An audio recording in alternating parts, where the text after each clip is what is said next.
Hello, this is my final project, um, talking about why music is important to society. As a non-music major, my reasons might be different from someone who is a musician full time, but nevertheless, they're pretty important. So the first reason I drew from were the functions of music. So Alan Merriam's Functions of Music from 1964. So first one was emotional expression. Basically, I'm not a music major at all. The only musical experience I've ever had in my life was I was a singer in my church's teen choir for 3 years. And whenever I was asked to sing a solo, I declined it because of stage fright. So that kind of not forced me, but it kind of pushed me to not think of music as a form of musical training, but like music as a function of aesthetic enjoyment and entertainment in my house. We always just used to enjoy music and not think about the training behind it, and of it. So, as well as the way my family used to use music in my house was more for the function of, like I just said, entertainment, aesthetic enjoyment, emotional expression. Because my parents were never musical. My sister was never musical. I was never that musical. So that's my upbringing kind of was more of music for emotional expression rather than musical training. So additionally, another function I drew upon was a symbolic representation and validating social institutions and religious rituals, which I kind of think go together. So certain music and music genres are often symbolic representations of social institutions, such as school graduations, church and funeral services, and horror movies and sporting events. So, for example, pomp and circumstance you always hear at school graduations. That song is always a symbolization of any graduation, as well as that sad and somber songs such as Amazing Grace are typically known to be sung at funerals. And another one I'll draw upon is horror movies are essential. Horror music is essential to symbolize horror movies. And then Christian music, usually celebratory songs such as What Faith Can Do and How Great Is Our God, is connected to the experience of Christian funerals, Christian church services, not funeral services. So that was just a few of the functions of music. So the next one I want to draw upon is music and development, because I want to be in a school, so I think development is very important, and I think music has the power to impact our development in many ways. So the first person I drew upon was Patricia Call from our TED Talk. So she basically said she did research on the baby brain and how early exposure to forms of musical training are highly beneficial to the growth of our infant's baby brain. So there are critical periods for music, basically times in our life when experiences in our environment are very highly impressionable to our brain than any time else. Similar to speech, language, anything. There's critical periods for nearly anything, but what I found interesting was a critical period for music. And this also is tied to it is better has cognitive benefits for the baby, and the baby can understand, recognize, and distinguish words and sounds more if they are exposed to live music that is sung by their mom. Like similar to if our mothers read books to us, there are cognitive benefits. And our brain also changes. By her music intervention study, she demonstrated that by actively making music and having music sung to us, our auditory cortex as well as the prefrontal cortex of the brain changes, and we get changes in musical rhythm, as well as that getting live music sung to us has changes in our speech too. So we show changes in speech rhythm and stronger responses in both of our auditory and prefrontal cortexes, which is pretty significant. Another person that researched this was Thompson. So he, in his music acquisition chapter 5, he talked about musical infants. Basically, infants are born with a number of musical skills that can be refined and improved through a process called enculturation. Basically, this process is people acquired culture-specific knowledge about the structure of the music they are exposed to through everyday experiences, such as actively listening to a mother singing and actively making music with musical instruments, such as drums. I think in one of our media notes, we watched a video of babies in a group beating on drums, and that has very significant cognitive and brain benefits as well. So the last person that talked about music and development was Renee Fleming.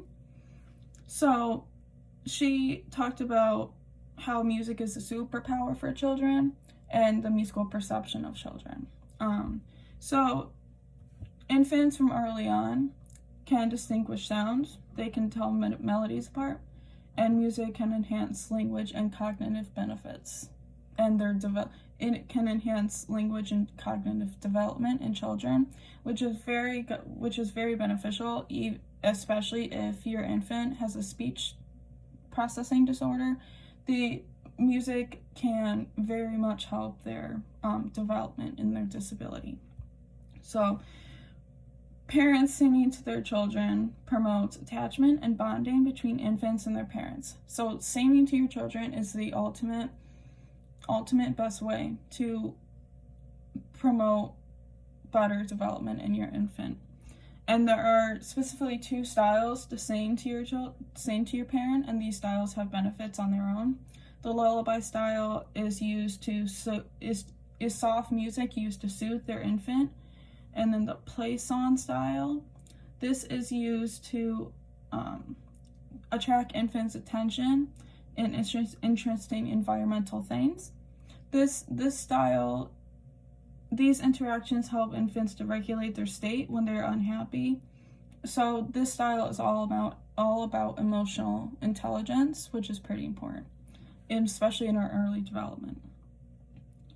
So especially to when we perform music synchronously with our infant, it promotes social cohesion, cooperation, and fosters the understanding of social relationships. So not only does music have brain and cognitive music and language benefits in their development, it also promotes social skills, social cohesion, and a time where we are in a critical period as an infant. So music and the brain was my last one that I thought was pretty important to talk about. So Daniel Levitin, 2006, was my book club book. So he talked about, I drew from chapter 3, which was music and the mind machine.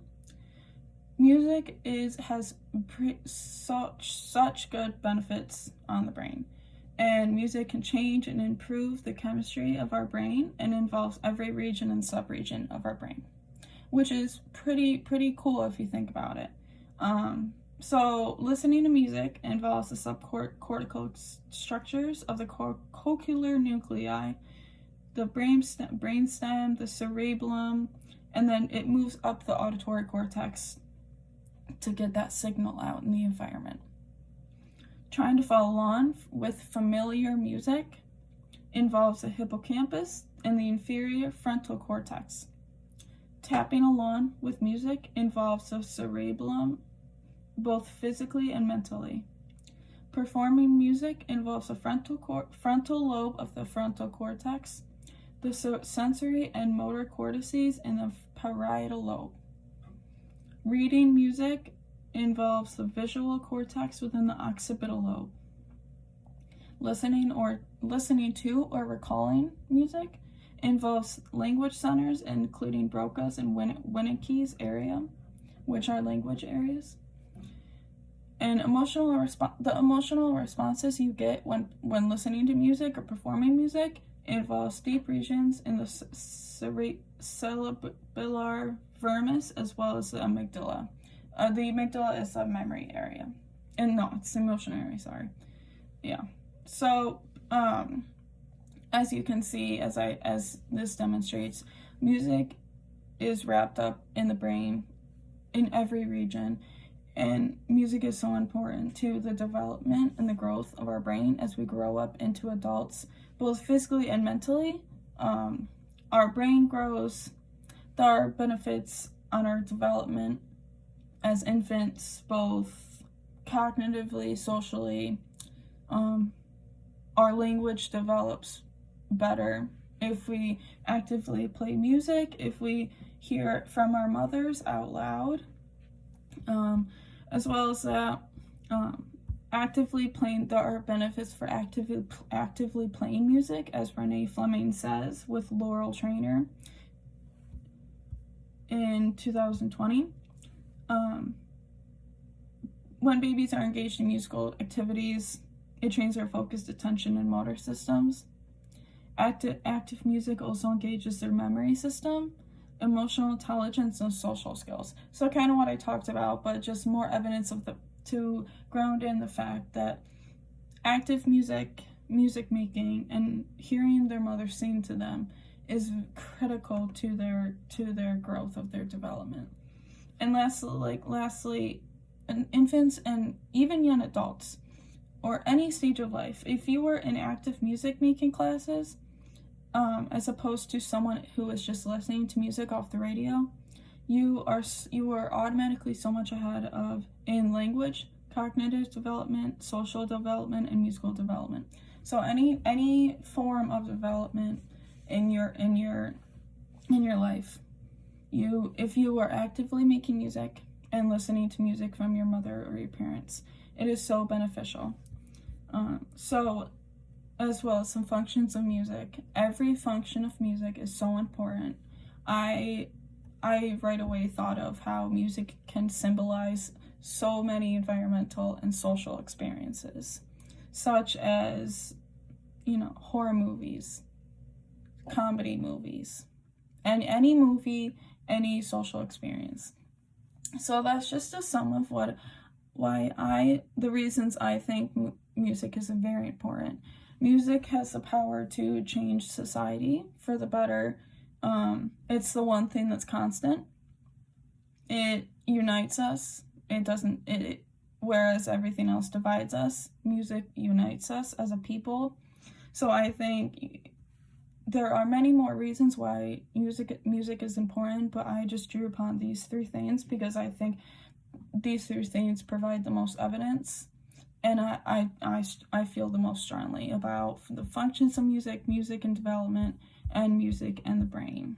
So thank you. This is my final project, and thank you for teaching me in this class, because as a non-music major, I found it very helpful to expand my knowledge on the psychology of music, and I feel that I have been able to bring my love of psychology and bring my curiosity about music together, and it's been a really fun class. So thank you. Goodbye.